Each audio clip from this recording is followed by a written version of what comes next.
Volodymyr, you're very generous with your time with us, and we really appreciate that. And in a moment, I'll ask how we can pray for you and your congregation right now. That's our priority, really. But in terms of the journey that we're on over here in Lancashire, as we approach the journey to Holy Week and Easter and this season of Lent, it marks the 40 days and 40 nights of Jesus in the wilderness, Yeah. being battered with temptation, the onslaught of the testing.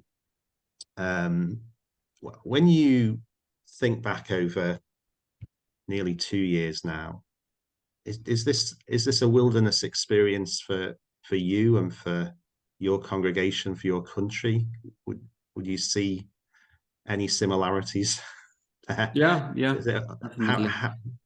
yeah, and how do you navigate that time? Jesus, it was 40 days and 40 nights, and it says kind of mysteriously at the end, angels came and ministered to him. So what gets you through personally, you and your congregation, through this wilderness time? Yeah, when I'm reflecting about this episode in the life of Jesus, when we can read it in the gospel, for us, that there is a challenge, just uh, to give up. This temptation to give up, lose hope, and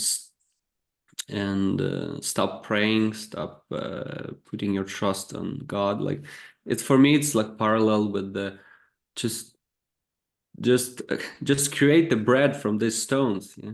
Just deceive yourself and just get what you want. Don't wait until the end. Just lose hope. Like, just stop trusting God. Like, stop put your trust on Him. And this is, for me, this is the parallel.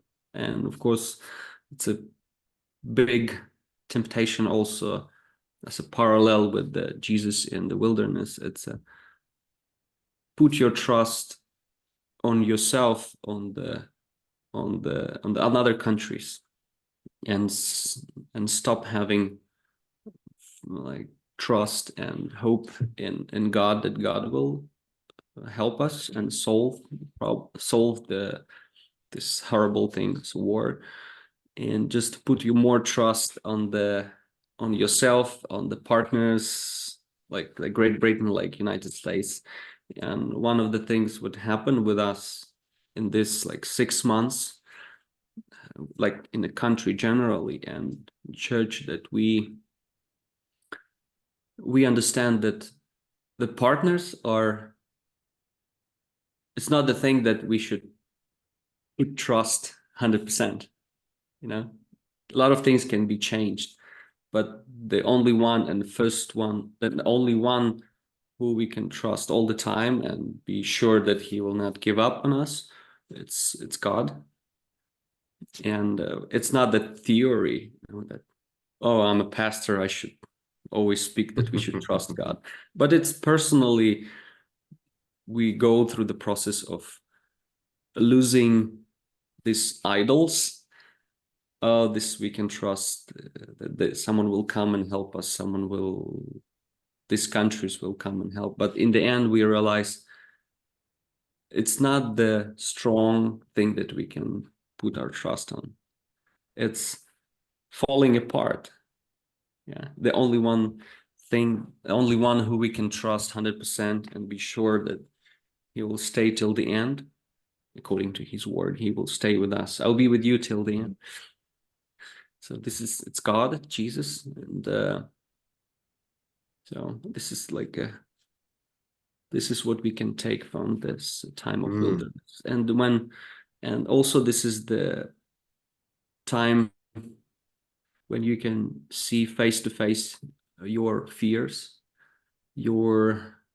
separate your trust and your flesh, flesh ideas, and your mortal desires, separated your ego from the. And this is because under pressure, everything is just revealed. Mm. And you realize that you are not so strong in some things that you was believing before, that you are so strong, you're so brave, and you're so faithful. But in the times of pressure, you see it, how many different things are just coming out of your heart. But with all of that, you always go to God, to Jesus, and just tell him and show him that the Yeah, things that he already know.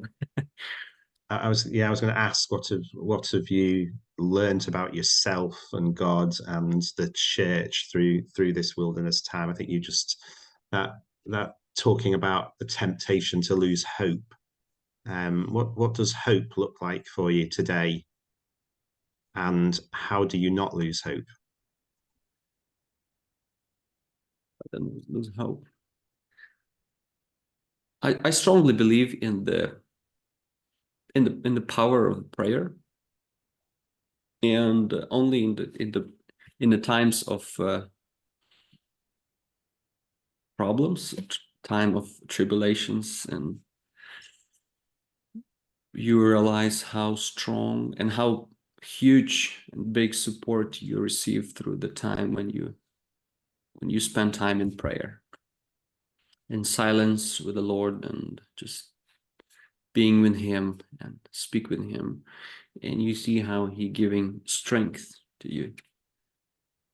And probably in the time of struggles, in the times of need, you realize really the power of the prayer, power of the Lord. And because of that, I believe that all Christians should go through the times of like this fire in their life, because it's helping to actually figure out you believe it or not. It's a moment when you can test God is true and right in his word or not. Because many things in the lives, what I know in our church, and not only in our church, in the lives of people, I see how theoretical and Mm. understanding of the Lord, it's just not helping when you have problems. Just a rational way of thinking and your rational Christianity is not it's falling apart when everything goes wrong. And I think it's good. Because It's like the refiner's fire, isn't it? Purifying. yeah. That's not necessarily a comfortable experience, but Yeah, and I think it's good experience. It's uh-huh. good experience. And I'm not pro sending people to the hardest places and create the problems for them.